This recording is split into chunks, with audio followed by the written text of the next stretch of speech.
going to speak and present a very brief overview about UNEP's program, the Sustainable Consumption and Production Program, which is exactly the dimension through which we address sustainability in the tourism industry, or responsible tourism as it's referred to. I'm going to set this in the context of the Green Economy Report, which has a chapter on renewable energy, in terms of mentioning the key messages in that particular report, which I'm assuming you're also familiar with. I'm bringing to you a case study coming out of the Caribbean in respect of the Caribbean Hotel Energy Efficiency Action Program, to give you a sense as to what the region, that particular region has done, where it has arrived at, and I'm quite proud that I got this information a couple of weeks ago. And I myself was quite surprised, if not very proud, to see how far they have actually advanced. Not far enough from their perspective. They have a lot of work still to be done, but I think it tells a wonderful story. And if I may very humbly do so, provide some recommendations to the city of Cape Town. So just to give you a little bit of a context of the United Nations Environment Programme, this is our office in Paris, and these 5 major headings indicate the programs and the units that are operating through that office. And under the Goods and Services Program is where the Sustainable Tourism Program resides. We also have a Sustainable Buildings and Sustainable Cities Program, which, as indicated there, is part of the Built Environment and Responsible Consumption branches. The basis for what we and how we work is this sustainability pie, essentially. There has been nothing that I'm aware of that has replaced this basic model of finding the balance or an equilibrium as best we can as destinations between the economic, the socio-cultural environments, as well as the environmental side of things. We're still working trying to achieve some sort of sensible balance between those 3. And from the sustainable consumption and production lens, this is as I mentioned, this is a lens through which we do our work, dealing with the production side as well as the consumption side. Our mandate, which also dates all the way back to Agenda 21 in the mid-90s, all the way through, has been again consolidated from the Rio Plus 20 conference, which was held in Brazil last year. And I reference here paragraphs 224 and 226 of the outcomes document, which frames sustainable consumption and production in this way. Secondly, we have adopted the definition of sustainable tourism, which was established by the UNWTO many, many years ago. It hasn't changed again. It talks about this balance between the 3 sustainability pillars. And what that really tells us is that it speaks to the condition of tourism rather than the type of tourism. Moving on quickly, in terms of how the tourism program is organized, the 2 blue larger bullets indicates the more institutional approaches, in which the UNEP office in Paris serves as the secretariat for the 10-year framework of programs, which I'll not talk about much, as well as a global partnership. But they're also doing 2 worldwide or global scale campaigns, one related to the consumption side from a consumer's perspective, and that's the Green Passport campaign. I'm not talking much about that, but I think South Africa knows about it because it was it was implemented during the 2010 World Cup, and Brazil is doing the same next year for their 2014 World Cup. And of course, a very new campaign, which was launched, or will be launched, I think, officially in a couple of weeks' time. It's a global food waste campaign, which talks about food generally. But since we are tourism, and tourism has a big impact in terms of how food is sourced and consumed, as well as the waste side of food is disposed of, we're also being asked to focus on that. About the global partnership, just turning our attention a little bit, that's our mission there, and the key word there is transforming tourism globally, so it's quite a mission.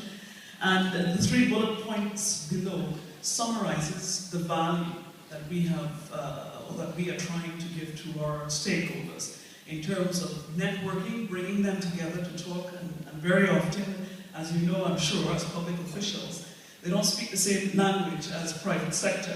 So it's very, very important to have everybody around the table, as well as NGOs, to sit down and work out the solutions, specifically at the destination or local levels. The core of what we do is focusing on results-based project implementation. So we're not a certifying body. We don't work in certification, even though certification is an acknowledged tool as well as an approach to achieving or to arriving at sustainability. But we focus on helping the destination articulate good project design, and more importantly, implementation, with a focus on the outcomes, on the results, measuring and monitoring. Very important, and it's still the weakness in the industry today. And finally, because of the great brain trust available at the UN, we have a lot of information available to us as well as our stakeholders and partners. It's very important to translate that from just knowledge into actual solutions. This is a snapshot of some of our key partners, some of the governments that form part of our steering committee, which is our government structure, as well as of course, the UN agencies there, and some of the tourism-type associations, hotel associations, as well as philanthropic associations like the Travel Foundation and RETOSA. We're very happy to have had RETOSA on our steering committee, which was completed a couple of weeks ago, taking the place of Fair Trade Tourism, which served for 2 years on our steering committee. I've put the next few slides in here, and I'm not going to talk a lot about it, but it relates to why the UN is working in cities. And you see as you move from the left globe to the right globe, there's a tremendous increase in urbanization, which is a major problem in terms of all these things, all these environmental impacts that cities generate. So, and I brought a few brochures to leave with you so that you can have a better look at what the Sustainable Cities and Buildings program is. But moving on quickly, I want to spend some time on the Green Economy report and what it says about renewable energy. And the objective here, as is indicated in the bubble, in the blue bubble, is to decouple economic growth from environmental degradation. A very important objective here. And what that means is, it doesn't mean we are clamping down on economic growth. It's fundamental for our societies, for our countries, and so forth. But it must be done not at the expense of the resources that are consumed, the social side of things, people. You know, it's got to be done using environmentally sound technologies, and we know now that we can do that. We've got to use all the approaches that provide a pathway for sustainability and responsible tourism for the industry. We have to take on this aspect, this ethos of mainstreaming sustainability principles, responsible tourism principles, whatever, into our economic development strategies, whether we're private sector, whether we're governments, and so on, and fundamentally engage in changes in behavior. That's basically what we're doing. And I put two slides together, which indicates 10 key messages focused on renewable energy, which the green economy proposes or emphasizes. And the first one is that there has been over the past decade or so significant growth in renewable energy investment observed across the globe. And we're talking, and some of the figures are there, from 160 billion in 2009 to 210 billion in 2010 alone. And this is all led by the emerging countries, Brazil, China, and India in particular.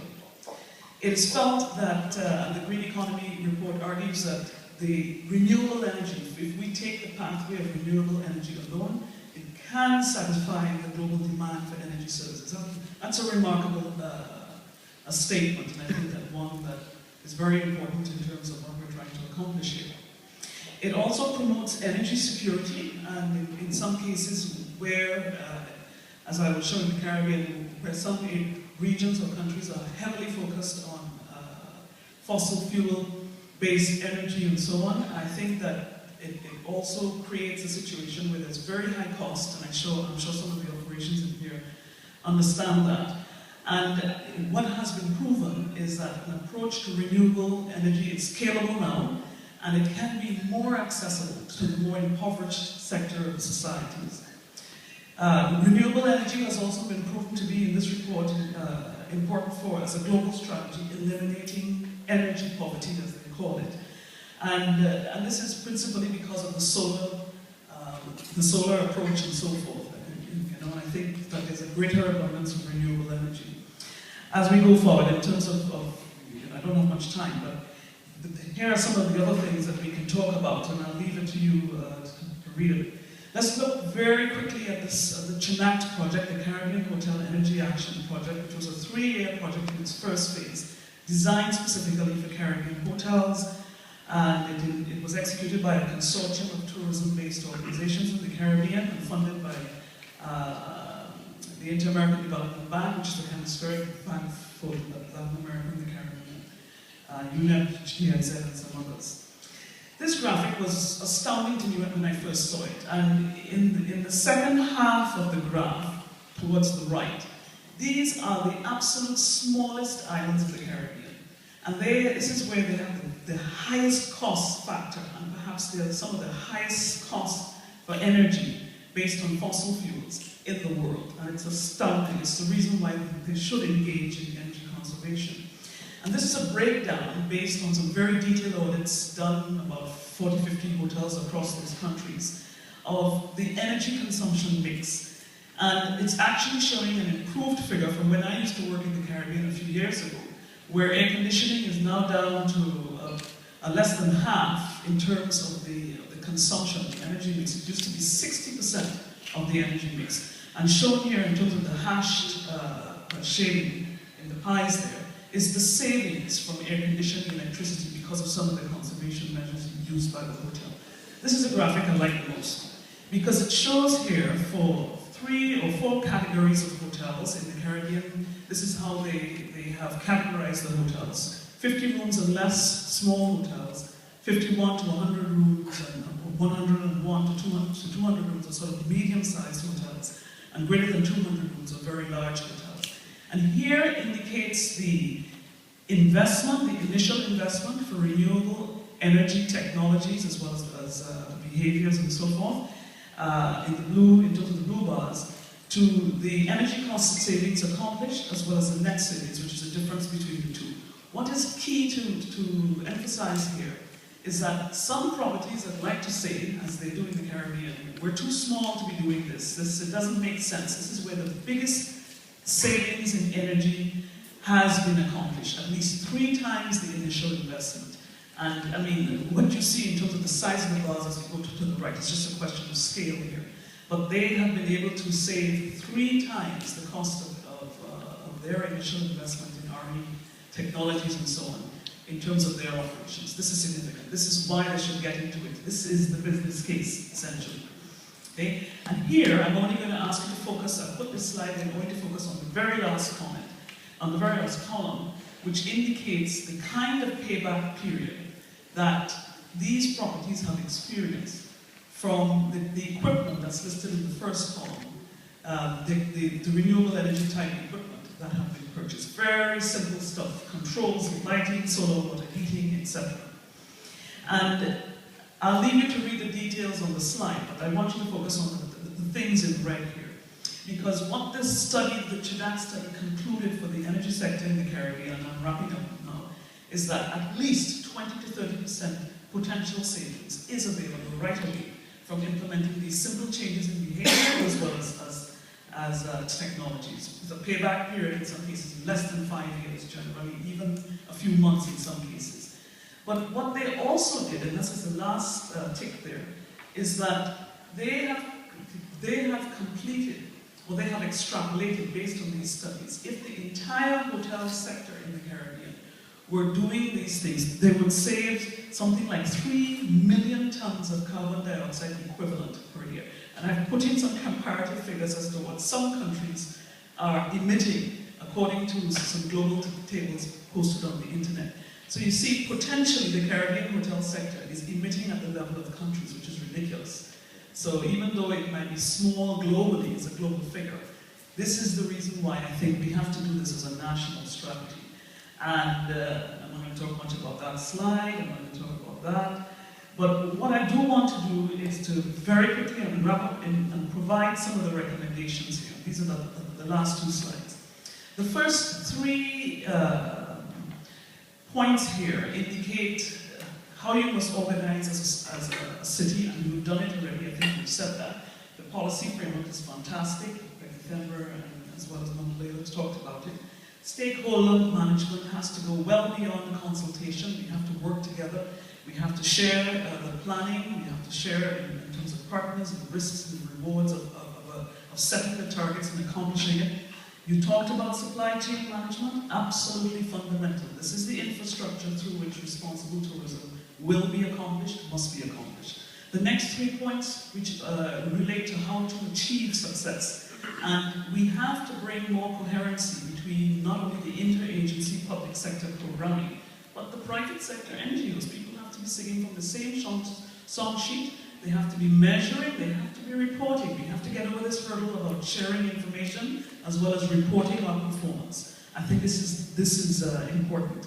Measuring, well, of course, we talked about that, and of course, sharing and continuing sharing the best practices. So very quickly, I want to say thank you very much for the indulgence, and sorry, Heidi, for going over the time, but I'll be very happy to answer your questions. And of course, I have some flyers and brochures